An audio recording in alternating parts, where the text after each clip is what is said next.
Olá, olá, meus amigos e minhas amigas, tudo beleza?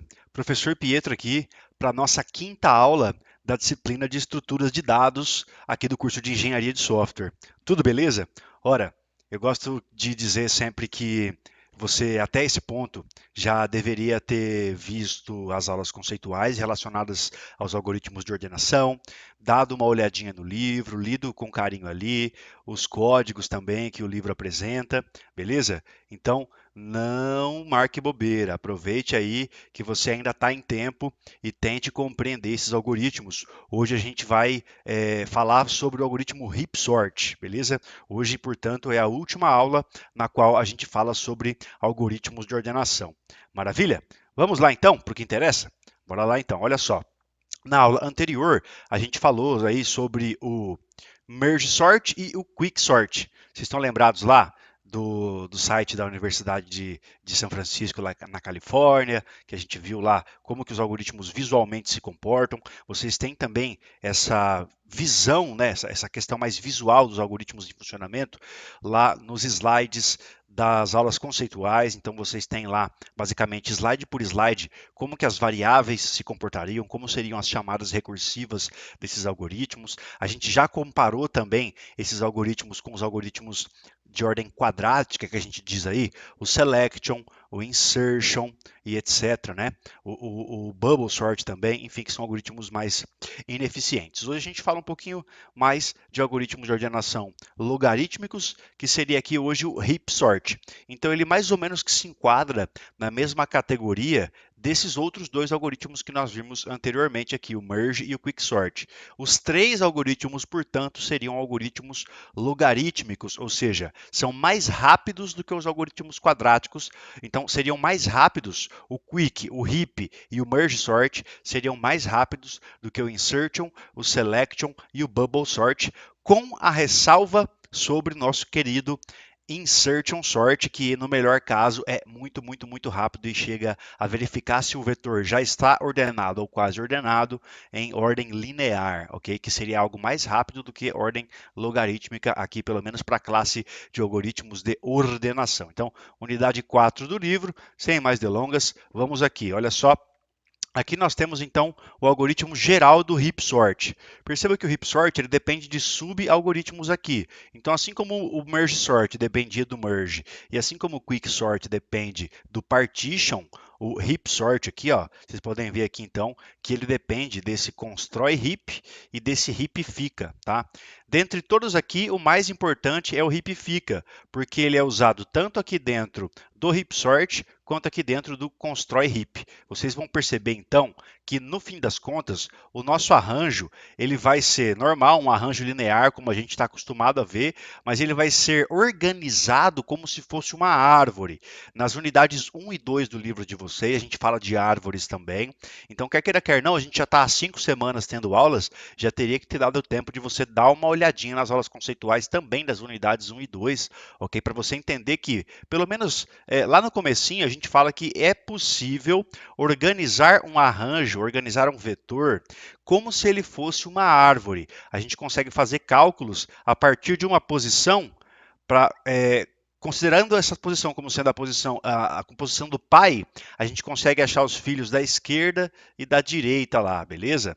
Mas enfim, vamos lá para o que interessa. Olha só como é que funciona o heap sort. Então, o que, que ele faz, né? Ele precisa saber onde que é o fim do arranjo, tá? E aí ele faz essa variável n apontar para o fim do arranjo inicialmente. E aí ele vem aqui e invoca esse método constrói heap que a gente vai ver aí nos slides sequentes, tá? Então, olha só. O constrói heap, ele basicamente vai pegar o vetor e vai transformar o vetor em uma heap. Não vai fazer os elementos ficarem dispersos em memória como seria uma árvore binária dinâmica. Essa heap ela vai ser organizada dentro do próprio vetor. Então o vetor vai estar lá com seus elementos todos distribuídos de forma aleatória. Então o constrói heap vai dar uma regra.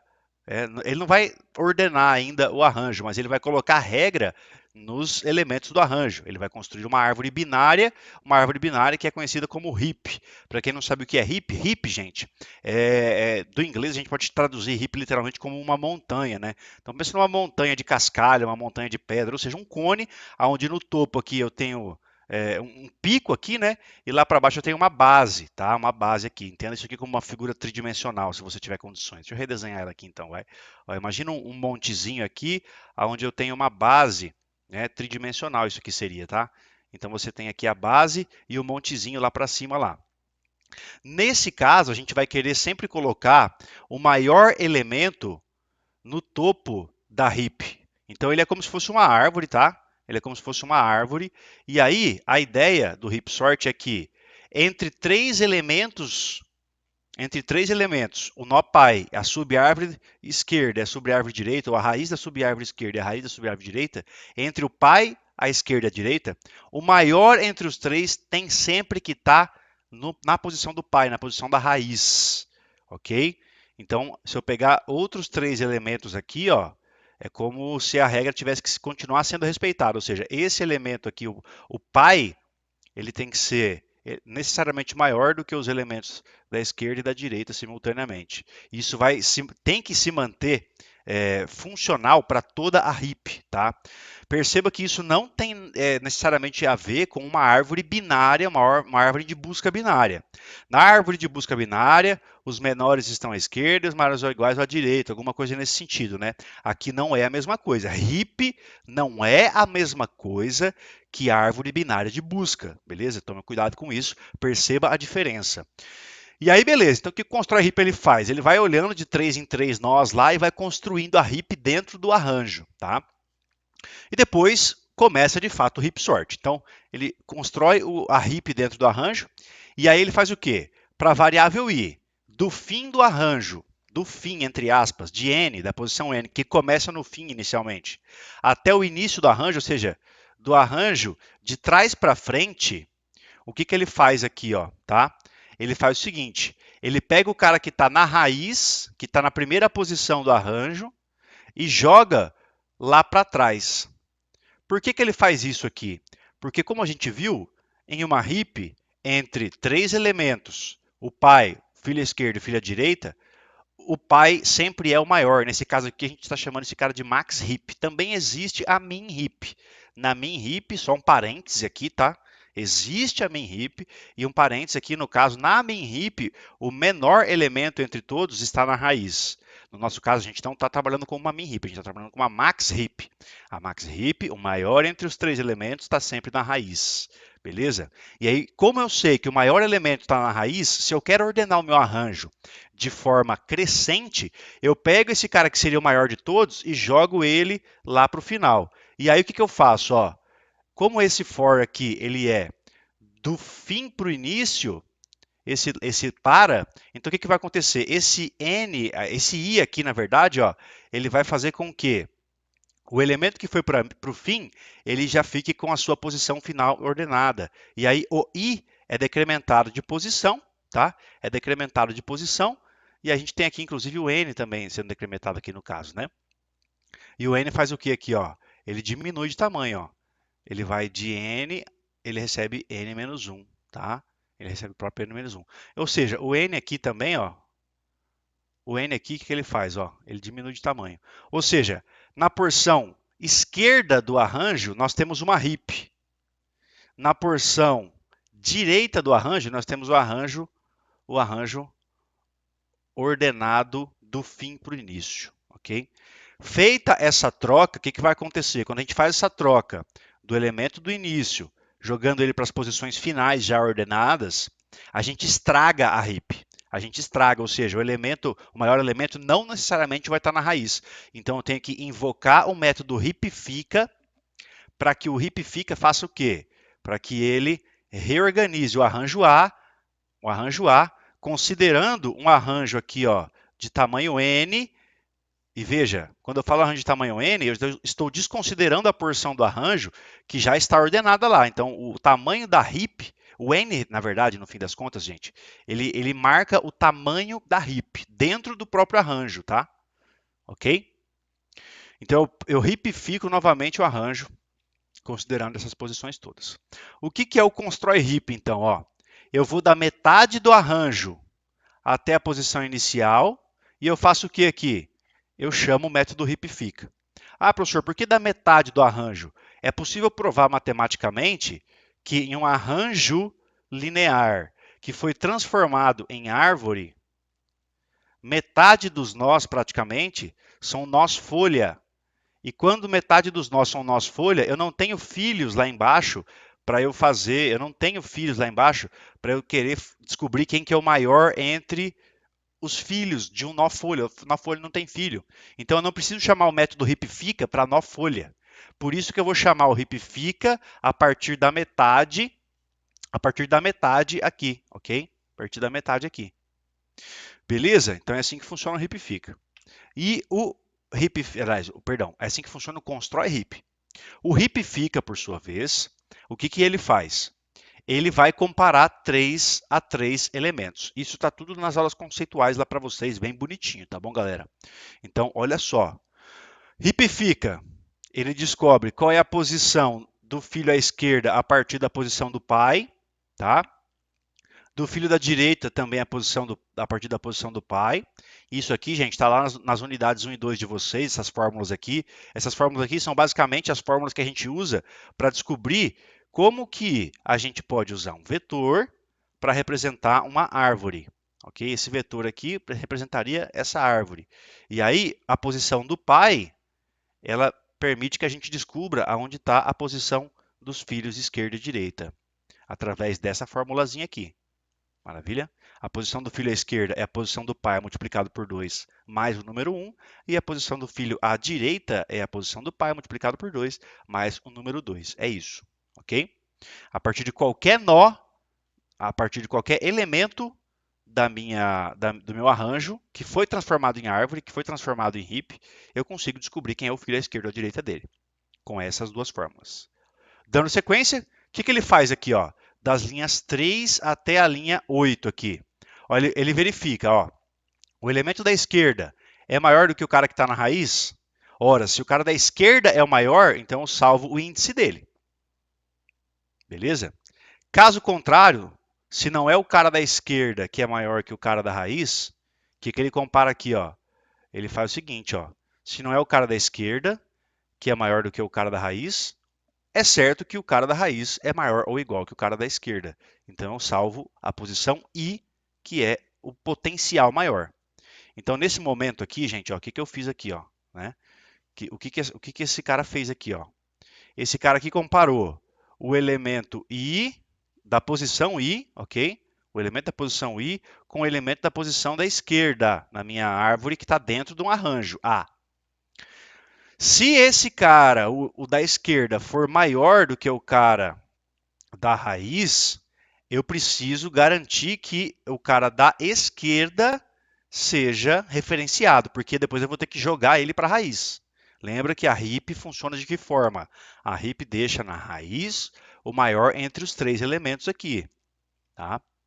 Maravilha. Dando sequência, ó. Caso contrário, linha 5, acontece o que, o caso contrário? Acontece que o A índice I é maior ou igual ao cara do E. Ou seja, o A índice I tem que ficar lá mesmo. Então, eu salvo ele como potencial maior.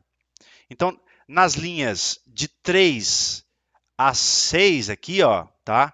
Nas linhas de 3 a 6, eu estou comparando quem? Estou comparando o cara da raiz com o cara da esquerda. E eu estou tentando descobrir quem é o maior entre os dois.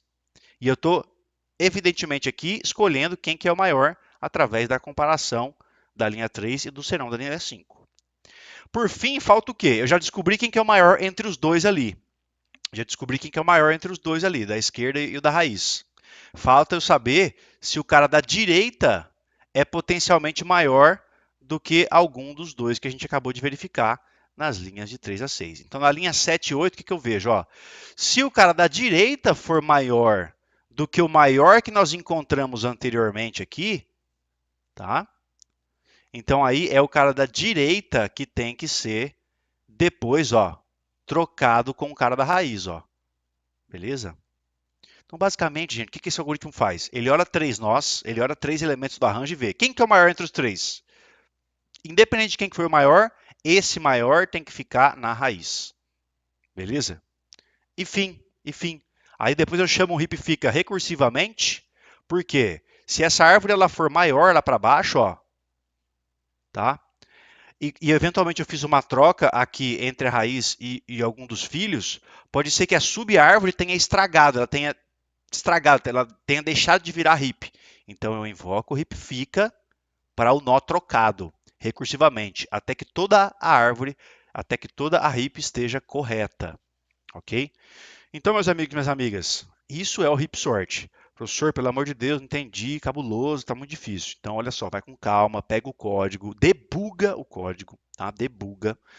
Cria o projeto bonitinho no Dev, sabe? Debuga passo a passo, veja quais são as posições dos elementos, desenha no caderno, rabisca. Sabe quando eu rabisco aqui no slide aqui, ó?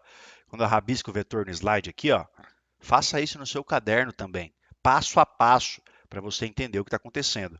Você não vai entender isso em 1 hora de aula. Você vai precisar pegar essa aula e o livro e vai googlar e vai no chat GPT e vai passo a passo entender o que está acontecendo, tá bom? Então vamos para o que interessa aqui. Vamos para o código fonte. Então olha só o código fonte aqui, meus amigos e minhas amigas. Nós temos aqui, ó, os métodos heap fica, constrói heap e heap sort. Como vocês já viram em aulas anteriores, eu estou com essa infelicidade do meu dev não está funcionando o Ctrl F, né? Então vamos aqui, ó, heap fica, constrói heap e o heap sort. Então o heap sort, ó, lembra que essa variável QTD aqui ela serve só para contar quantas iterações o nosso algoritmo gastou, né? Então, olha só, eu tenho aqui o constrói heap. Constrói heap faz o quê? Vamos ao constrói heap. Ele vai da metade do arranjo até o início do arranjo, de trás para frente, heapificando esse arranjo. E o método heapifica, o que ele faz? Ó? Recebe o arranjo, recebe o tamanho original do arranjo e a posição i aqui da raiz, né, do pai. E aí, olha só, ele descobre a posição do cara da esquerda, descobre a posição do cara da direita. E verifica quem que é o maior, o cara da esquerda ou o cara da raiz. Se for o cara da esquerda, eu salvo o cara da esquerda na variável maior. A posição do cara da esquerda na variável maior. Se o cara da direita, perdão, se o cara da raiz for maior ou igual, aí eu salvo como maior ou como potencial maior o cara da raiz aqui na linha 259. Depois de ter descoberto o maior entre os dois, raiz e esquerda, eu tenho que pegar esse potencial maior e comparar ainda com o terceiro e último elemento, que é o cara da direita. Então veja aqui, ó, se o cara da direita ainda for maior do que o maior que nós encontramos entre os dois anteriores, aí é o cara da direita que tem que ficar salvo, é a posição do cara da direita que tem que ficar salva na variável maior. E aí a gente verifica, ó, a posição do novo maior é diferente da posição da raiz que a gente tinha? Porque se for diferente, o maior ou é o cara da esquerda ou é o cara da direita. Aí eu tenho que trocar os elementos de posição. Caso contrário, se o maior for igual à posição i, eu não preciso trocar i com ele mesmo, não é verdade? E aí eu não preciso nem chamar o heap fica mais, porque daí encerra a minha chamada recursiva. Beleza? Quando eu chamo recursivamente aqui, significa que eu troquei a raiz com o elemento da direita ou com o elemento da esquerda. E nesse caso, se eu troquei, eu sou obrigado a reconstruir a heap dali para baixo. Bacana? Então é isso que o heapfica faz. Heapfica fez isso, ó, voltando agora para o constrói heap. Heapfica fez isso para todo o arranjo original, ou seja, construiu o arranjo original VEC como sendo uma heap dentro do próprio arranjo, tá? E aí, ó, voltando do constrói heap, a gente inicializa a variável n como sendo o tamanho original do arranjo. E aí a gente faz o i começando lá do fim do arranjo até a posição inicial do arranjo. O que a gente faz? A gente troca o elemento da raiz da heap, ou seja, o elemento da primeira posição do vetor. O elemento da primeira posição do vetor, ele é exatamente igual ao cara que está na raiz da heap. O cara que está na ponta esquerda do vetor, que está no começo do vetor, é o maior elemento entre todos os elementos que estão na heap. Por isso a gente troca o cara da heap, do topo da heap, com o cara da posição I do arranjo. E aonde que a posição I do arranjo começa? Lá no fim. Então lembra que eu falei que a gente vai do fim para trás, posicionando o maior elemento sempre no fim? É isso que a gente está fazendo aqui nessa posição. Então pega o cara que era o maior de todos, que estava na raiz da heap, e joga para o fim, ou para a posição I, que é lá para o final, para a sua posição final ordenada. Ou seja, a posição I sempre vai estar marcando a última posição final ordenada que a gente já tem, de trás para frente. E aí a gente faz N menos menos, que significa marcar dentro do arranjo, até onde vai a heap. Porque depois da posição N, nós temos as posições de ir para lá. E de ir para lá significa o quê? Significa que ali já está ordenado, a gente não precisa considerar. Tá? Por que eu preciso diminuir o tamanho da heap? Porque eu vou chamar o método heapfica até o N apenas, ou seja, eu vou reconstruir a heap até o tamanho da heap. Eu não posso estragar o que já está ordenado do N para lá, do N até o fim do arranjo. Maravilha? É isso que o heap-sort faz. Show de bola? Antes da gente testar esse algoritmo aqui, eu quero fazer aquele bom e velho exercício de visualização com vocês aqui. University of St. Já acessei tanto site que está aqui no meu cookie já. Ó. Então vamos lá, ó.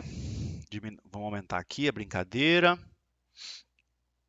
E aqui ó, eu tenho o algoritmo heap-sort à parte, ó, tá? Vamos lá, deixa eu tirar minha cara daqui para você enxergar isso aqui com mais facilidade, ó. Vamos lá. Esse arranjo aqui, eu consigo diminuir o tamanho dele? Não consigo. Bom, vamos lá, ó. O arranjo é um arranjo estático, né? Da posição 0 até a posição 30, um arranjo de 30 elementos. Então perceba o que? Deixa eu rabiscar um pouco aqui para ficar mais claro para vocês. Ó. Deixa eu chamar aqui o meu aplicativinho aqui de rabisco. Gente, rabisquem, porque isso vai ajudar vocês a entender o que está acontecendo. Então vamos lá. Ó. Deixa eu deixar pronto aqui. Então vai ser mais ou menos o seguinte, ó, o N marca a heap. No começo, a heap vai ocupar todo o arranjo. E o I também vai começar do final para trás. O que vai acontecer? Conforme o N vai diminuindo, diminui também o tamanho... diminui também aqui o tamanho da heap. Imagine que o N está aqui agora, ó, tá? E as posições que o I está marcando aqui, elas já estão ordenadas. É isso que vai acontecendo. Quando a gente tiver mais uma iteração do N para trás, imagina que o N aqui diminuiu uma posição aqui, ó, tá? Então, a partir daqui, o que aconteceu? Ó? O N diminuiu o tamanho, então aqui nós temos a heap, nessa posição aqui que está circulada à esquerda, e o I também vai decrementar. O I vai marcar o que, gente? O arranjo já ordenado. Então, do N para trás, nós temos a heap. Do N para frente, ou melhor, do I para frente, nós temos o arranjo final já ordenado, ok? E quando eu chamo heapfica, eu chamo heapfica só para a porção até onde o N está marcando. Eu vou chamar o heapfica só até aqui, porque se eu chamar o heapfica para as posições aonde o I já ordenou, eu estrago a minha ordenação. O algoritmo simplesmente não funciona, ok? Então vamos lá, deixa eu tirar isso aqui daqui.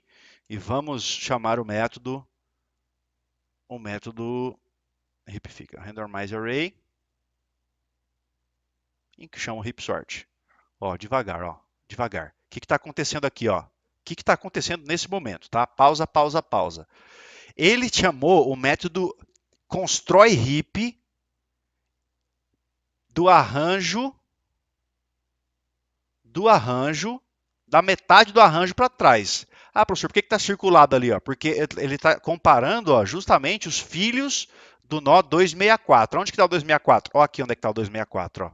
Ele já comparou esses caras aqui. Ó. Perceba que esses caras aqui, ó, eles estão do meio do arranjo para trás. Então, o método constrói heap, ele vai do meio para trás. Por que vai do meio para trás? Porque metade dos nós, praticamente, são nós folha. E não adianta eu querer chamar heapfica para nó folha, porque nó folha não tem filhos. Então, se não tem filhos, não tem por que eu ficar comparando quem é maior se só tem um elemento. Ficou claro isso? Espero que sim. Então, nesse caso, o que está acontecendo aqui? Ó? o nó 264 está sendo comparado com os dois filhos esquerda e direita deles, ó, 438 e 394, tá? Quem que é o maior entre esses caras aqui? O maior é o 438. Então esse cara tem que subir. É isso que vai acontecer. Então vai vendo, ó. Reparem o que vai acontecer daqui em diante, gente, ó. Ele vai passar por todos esses nós desses níveis aqui e vai comparando, vai comparando, vai comparando e vai subindo os maiores elementos, tá?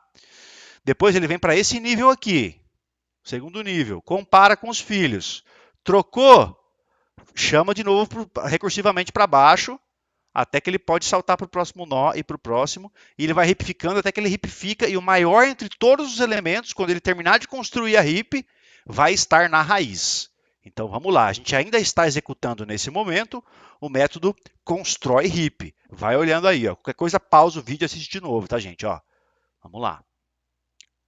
Trocou, trocou, não trocou mais, aí, ó. Trocou, não trocou, ó, a chamada recursiva está rolando, ó. Ó, recursiva, recursiva de novo. Ó, recursiva, ó. O que é essa recursiva? É a recursiva do método ripifica. Ó, perceba que agora o hip sort já está acontecendo. Aí perceba que conforme o hip sort está acontecendo, ele está sempre pegando o maior elemento aqui, ó, e jogando para o fim lá, ó. Olha lá, jogou para o fim. Você quer ver, ó? Ó, vai jogar para o fim, quer ver, ó? 2, 3 e jogou para o fim, jogou para o fim. Ó, esse cara é o maior de todos, vai jogar para o fim, jogou de novo, ó. Pausa, pausa, pausa. Vamos pausar aqui. Então vamos lá, fazendo um rascunhão para vocês entenderem o que está acontecendo aqui, ó. Nesse momento, a variável i está apontando para esse cara, tá? E a variável n para esse cara aqui. Então o que ele faz, ó? Ele vai chamando o método ripifica, de forma que o ripifica sempre posiciona na raiz o maior entre todos os elementos, ó. Por enquanto ele está comparando aqui esses três, ó. Ele está comparando esses três e o que ele está fazendo aqui, ó? Ele está verificando que o 745 é maior, então ele vai subir o 745. Quando ele subir o 745, ele pode ter estragado a subárvore da esquerda. Então o que ele faz? Ele chama o ripifica para aqueles caras lá. E aí o que ele vai fazer? Ele vai perceber que, ó, se o 745 subir aqui, o 219 vai descer. 219 não é o maior entre esses três. 219 não é maior, por exemplo, do que 734. Então, o que ele faz aqui? Ele chama recursivamente, o ripifica, e sobe o 734. E aí, o que aconteceu? Subiu o 734, pode ser que o 219 venha para cá. Na verdade, acho que o 219 vai acabar parando aqui, ó. E quem vai vir para cá vai ser o 457. Enfim, de qualquer forma, o que vai acontecer aqui? Ele vai depois ter que chamar recursivamente. Se precisar trocar de novo, ele vai lá e troca de novo, e assim ele vai fazendo, tá? Vamos ver o que ele vai fazer aqui. Então perceba aqui outra coisa, ó. Da posição 0 até a posição 22, por enquanto, nós temos a RIP. E perceba que a RIP perdeu alguns nós ali embaixo. Por que ela perdeu? Porque esses nós eles já foram para a sua posição final ordenada. Ok? Por isso. Então vamos lá. Vamos lá. Dando sequência. Play. Tá vendo que ele está chamando recursivamente. Ó. Chamou para os nós de cima, chamou para os nós de baixo, recursivamente até o fim, vai trocando. Maior elemento na raiz, trocou de novo. Maior elemento na raiz, trocou. Maior elemento na raiz, vai trocar já já. Ó. Trocou. Ó. É isso aí que está acontecendo. Ó. E assim ele vai. Já estamos praticamente na metade do arranjo.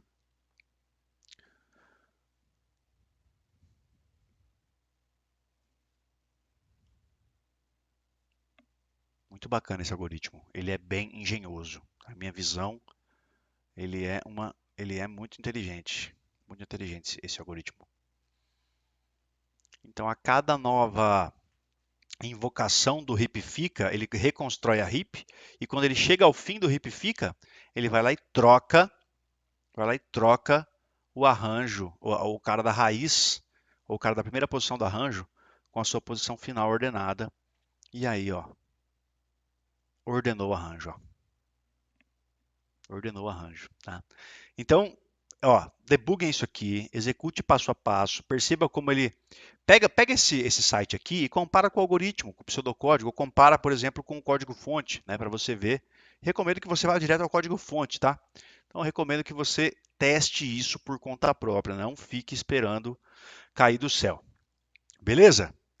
Então, esse foi o Hipifica visualmente. Agora, o que a gente vai fazer, ó? Agora, finalmente, a gente tem aqui todos os algoritmos, ou os algoritmos que eu considero os mais importantes implementados aqui para a gente brincar. Com licença, deixa eu tomar só uma aguinha. Muito bem. Então, olha só. Agora, para onde que a gente vai? Ó? A gente tem o Bubble, o Selection, o Insertion, o Merge, o Quick e o Heap Sort aqui. O que a gente vai querer fazer agora? A gente vai querer comparar um algoritmo com outro de forma empírica. Então, vamos lá. Ó. Então, vamos lá. Nas aulas anteriores, a gente já fez algumas execuções, por exemplo, do Bubble, Selection e Insertion. O que eu vou fazer aqui? Ó? Vou gerar uma lista aleatoriamente aqui. Vou apertar o 1, dei Enter, puf, está lá minha lista aleatória.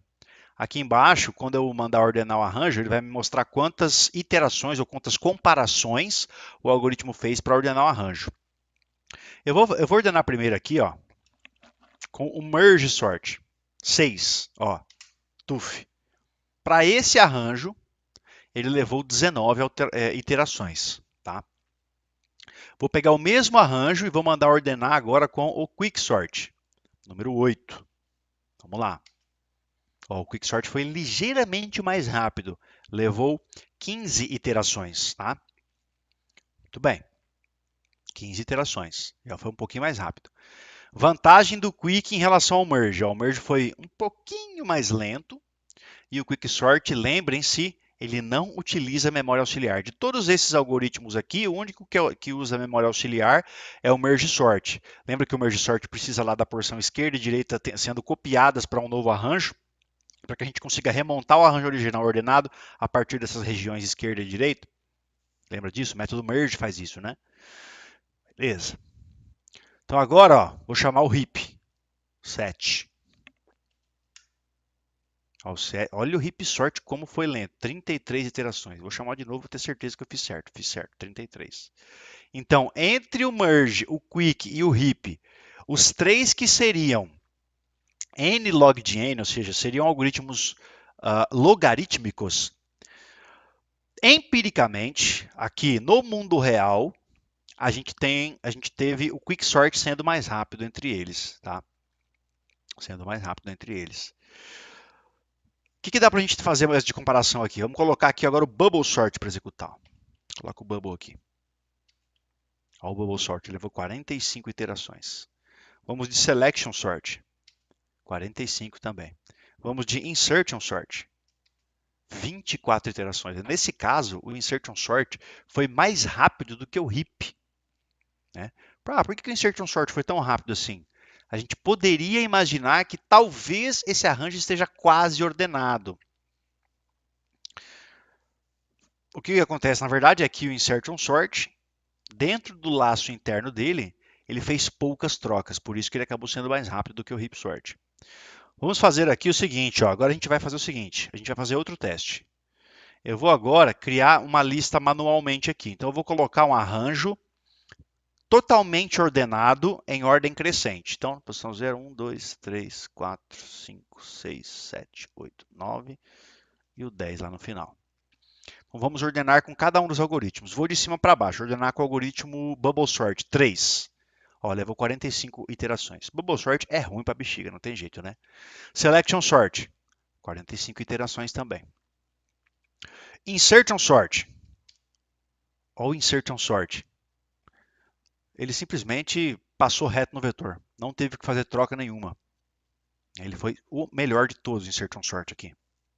E olha que o Insertion Sort ele seria um dos piores. Mas acontece que quando o arranjo está praticamente ordenado ou totalmente ordenado, o Insertion Sort é muito bom. Vamos aqui com o Merge Sort. 19 iterações. O Heap Sort, 36 iterações, e o Quick Sort, 19 iterações. Só repetindo aqui o Merge, ó, 19 também. Então, o Quick e o Merge empataram. Ótimo. Vamos agora reconstruir o arranjo, colocando o arranjo ordenado inversamente. Então, coloco 10, 9, 8, 7, 6, 5, 4, 3, 2 e 1. Beleza, agora vamos de novo com o Bubble Sort. Ó. 3, 45 iterações. Selection Sort, 45 iterações. Insertion Sort. Ó, o Insertion Sort agora. Ó. Ordenei com 5. Ó. Puff. Ó. O Insertion Sort foi tão ruim quanto o Selection e o Bubble. Então, o Insertion Sort nem sempre vai ser muito bom. Né? Quando que a gente vai querer usar o Insertion Sort? Quando a gente tem quase certeza de que o arranjo está praticamente ordenado e a gente só quer confirmar se o arranjo está de fato ordenado, ou a gente quer descobrir, quer ordenar um arranjo que está praticamente ordenado, com um ou dois ou pouquíssimos elementos fora da sua ordem final já ordenado. Vamos aqui agora, ó, de Merge Sort. 19 iterações. Heap Sort. 27 iterações. Melhorou um pouquinho. E o Quick Sort, 19 iterações também. Beleza? Professor, mas e aí, como é que eu sei qual que é mais rápido, qual que é menos rápido? Então, em linhas gerais, meus amigos e minhas amigas, a gente vai fazer o seguinte, ó. A gente vai fazer a seguinte comparação. A gente vai assumir o seguinte. A gente está pensando que a gente tem, na verdade, um modelo computacional, tá? Esse modelo computacional, ele é matemático. Então, a gente está, no fim das contas, querendo analisar comportamento na base de funções matemáticas, ok? Talvez se o tamanho desse arranjo aqui de 10 mudasse para 1 milhão, 10 milhões, as diferenças fossem muito mais discrepantes, ficasse mais fácil a gente fazer uma análise mais coerente, tá? Basicamente, a gente tem os algoritmos quadráticos, a gente tem os algoritmos logarítmicos, tá? E tem ali o insertion sort que é linear, né? Então, em linhas gerais, algoritmos que se comportam da maneira O de n ao quadrado são muito ruins. E algoritmos que se comportam n log de n são bons. Isso para a classe dos algoritmos de ordenação. Ordenação. Beleza? Tem também aqui o caso excepcional do algoritmo insertion sort, que ele é muito rápido e ele é da ordem de log de n. Tá? Bom, importantes coisas para a gente considerar aqui. Comparando insertion com bubble e selection. Insertion, bubble e selection. Os três são muito ruins no pior caso. Quando é o pior caso, professor? Quando os elementos do arranjo estão ordenados, estão desordenados, estão bagunçados. Os três são muito ruins, são quadráticos. Comparando, então, bubble, selection e insert, no pior caso, são ruins. A única diferença é que o insertion sort, no melhor caso, é muito bom. É muito bom. Qual que é o melhor caso do insertion sort, professor? É quando o arranjo está praticamente ordenado ou completamente ordenado. Ponto. Quando a gente fala dos algoritmos quadráticos, merge sort, quick sort e heap sort, a gente vai considerar que eles empatam entre si. Eles empatam no melhor caso e no caso médio. No pior caso, tem um dos caras que é muito ruim, que é o quick sort. O quick sort, no pior caso, ele é muito ruim. E quando é o pior caso? Aí depende de como o quick sort foi implementado. O quick sort, ele tem o método partition, lembra disso? O quick sort, se o partition do quick sort escolher um pivô que é muito ruim, o que significa o pivô ser muito ruim? Significa que se o pivô, nas chamadas recursivas, não subdividir o arranjo em partes homogêneas, em partes basicamente de tamanhos iguais, ou seja, um lado for muito maior do que o outro na escolha do pivô, então o quicksort ele é tão ruim quanto os algoritmos quadráticos. Ok? E a gente pode falar também que um outro critério de desempate no melhor caso, no caso médio, no pior caso não interessa, é que o merge sort ele usa a memória auxiliar, tá? Então, levem em consideração isso aí. Outra coisa importante também é que empiricamente, aqui a gente está falando dos modelos, né? Então, encerrando as comparações dos algoritmos. Bubble, Selection e Insertion são quadráticos, tá? Merge, Quick e Heap são logarítmicos. Basicamente essa distinção, tá? Lembrando, de novo, Insertion Sort é muito bom no melhor caso, melhor que quase todos os outros. Quick Sort é muito ruim no pior caso. E Merge Sort usa memória auxiliar. Agora, saindo do campo da modelagem assintótica, saindo lá do projeto de análise de algoritmos, saindo lá da matemática discreta e vindo para o mundo empírico, mundo onde existem máquinas verdadeiras que não são modelos, são máquinas implementadas com processador i7, com 16 GB de memória RAM e etc. Né? Nesse universo, a gente viu aqui, pelo menos no meu computador, sabe aquela coisa do meu computador funciona? Não é bem isso que eu quero dizer, mas na minha máquina a gente viu que empiricamente, na prática, o heap sort foi medião, o merge sort foi praticamente quase igual ao quick sort, e na maioria das vezes o quick sort ganhou de todos os outros. A gente só teve um caso onde o insertion sort foi melhor do que todos os outros indiscutivelmente, quando o arranjo estava totalmente ordenado. A gente fez testes com arranjo aleatório, a gente fez testes com arranjo totalmente ordenado, em ordem crescente, e a gente fez testes com o arranjo totalmente ordenado em ordem decrescente. E a gente fez aqui na prática, você viu que empiricamente, na minha máquina, executando, um algoritmo ele difere do outro, mesmo que os modelos de execução assintóticas sejam distintos para os algoritmos em si. Beleza, meus amigos e minhas amigas? Maravilha. Gente, eu entendo que algoritmos de ordenação podem parecer doloridos, mas acessem lá o site da Universidade de São Francisco, esse sitezinho aqui, bem bacana. Aí eu fechei ele já. Mas vocês já conhecem o site, né? O professor Rafael já colocou o link para vocês nos chats, eventualmente nas aulas anteriores, tá? E aí a dica que eu dou para vocês é: já comecem a pensar em olhar para as árvores. Árvores binárias de busca, caminhamento em árvores, árvores AVL. Então, adiantando um pouco o conteúdo de árvores, vocês vão perceber, portanto, que as árvores elas se baseiam num conceito de filha esquerda e filha direita.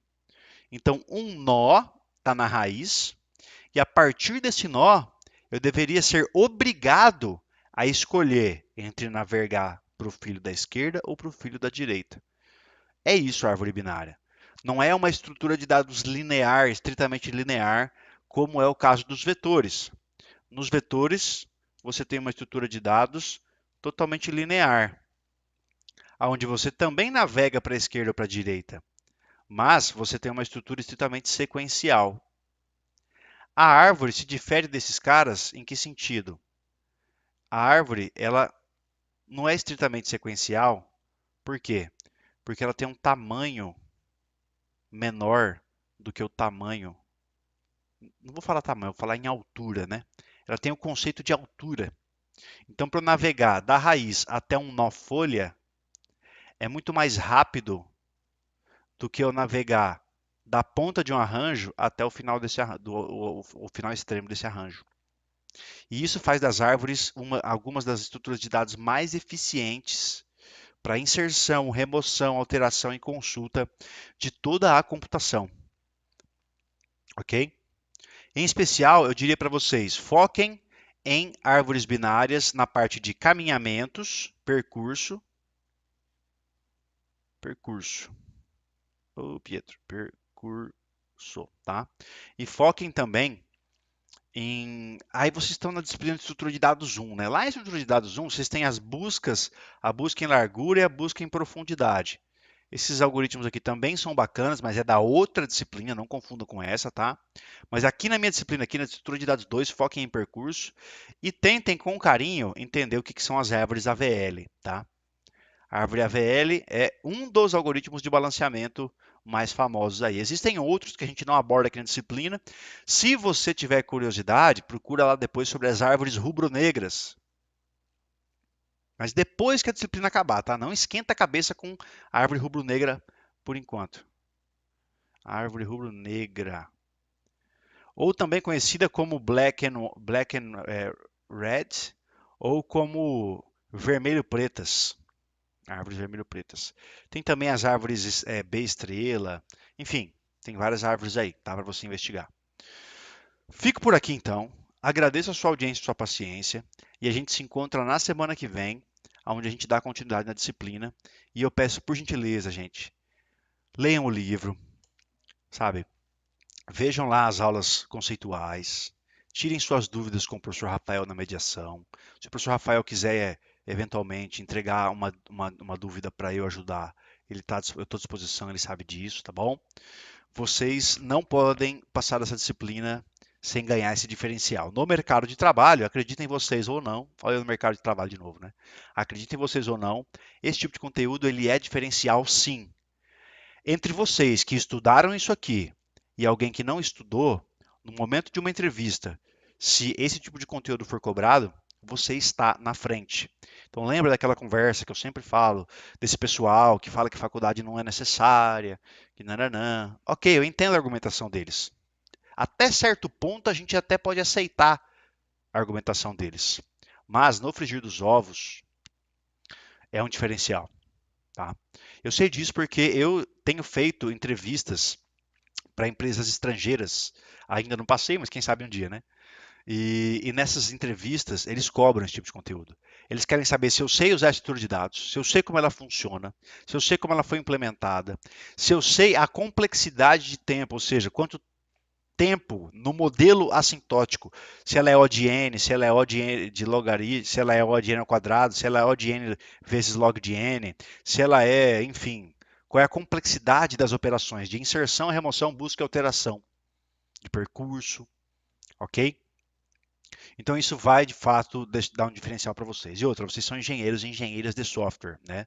Então vocês não são meros profissionais que fizeram um cursinho no YouTube e é nóis, vamos para frente, tá? Então, gente, bons estudos, agradeço que vocês tenham ficado até aqui. E qualquer dúvida, a gente está sempre à disposição. Show de bola?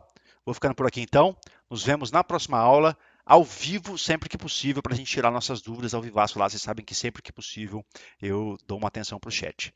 Fico por aqui, grande abraço e até mais.